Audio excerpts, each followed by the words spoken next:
Hey, hello everyone, welcome more and welcome back to our YouTube channel. So आशा करछि संग माने आपण माने बहुत भलर थिबे एंड आमे दुई जण भी बहुत भलर अछु.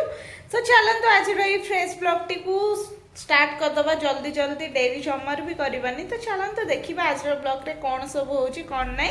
So let's go. सो आज मोर ब्रेकफास्ट अच्छी परोटा आउ संतुला ताकू खाई कंप्लीट कर सारा पर मुझे लंच प्रिपरेशन लगिगली.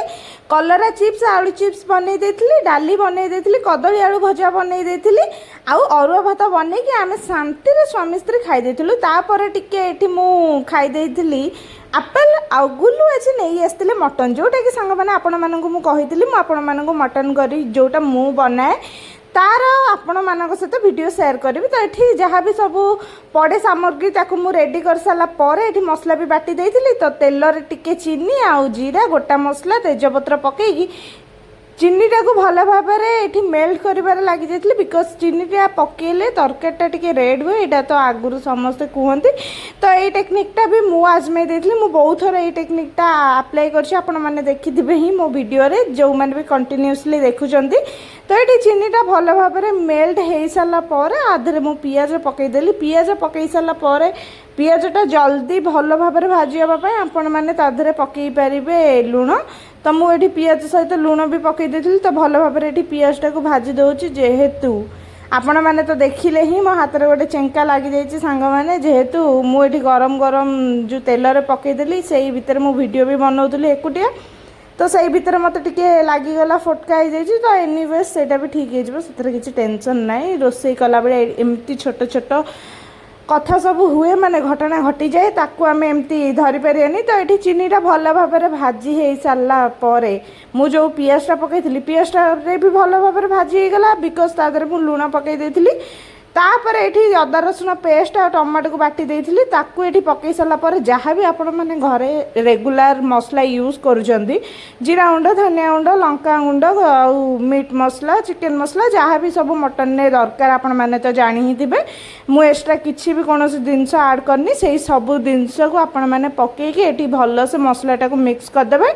आउ हाँ सांग मैंने आपण मैंने तो जानी ही थे मसलाटा को जिते कषिबे सेते टेस्ट आसो. गोटे जिनस को आपण मैंने जिते भल पाइबार करुँच से जिनसर टेस्ट बहुत ही भल हो जाए. तो ये मो मसलू तेल छाड़गला माने मसलाटा पूरा भल भाव हो जाए.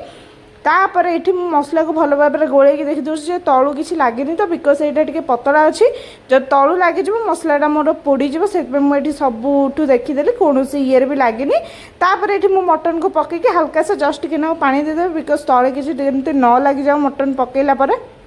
सो ये मुझे हल्का सा पानी दे देगी घोरे देती. मटन एति हल्का सा पानी बाहर जाइए आउरी भी कषि हबार अच्छी. से भितर मुझे परोटा बनई देती.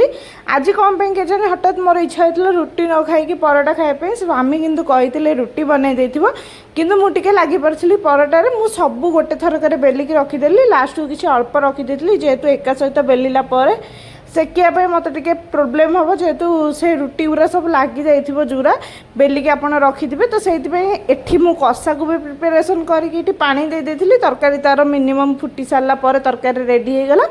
तो ये मोर परोटा भी रेडी किंतु मु खाइबार कौन भी वीडियो नहीं सांग मैंने जमीती कि आपण मानकु मु कही मटन करी ब्लॉगटा मुझे सहित गोटे स्पेशल डे रे बनईकी शेयर करी. तो से दिन थिला जेहेतु बार से गुल्लू आनी देथिले मटन आटा टिके लेट हो जाता बिकज गुल्लू टिके काम रही जाता. से सहीटा कंप्लीट कला पर मटन नहीं आसते राति ही मटन बनई देती. तो खाइबार कौन भी क्लिप मु नहीं. तो आपण मैंने ये ब्लॉग टी को बहुत सारा भल पाइबा देबे मु जानी. तो देखा आउ गोटे फ्रेश ब्लॉग रे से पर्यंत आपण मैंने अपेक्षा करिकी रुहंतु. तो टाटा बाय बाय जय जगन्नाथ.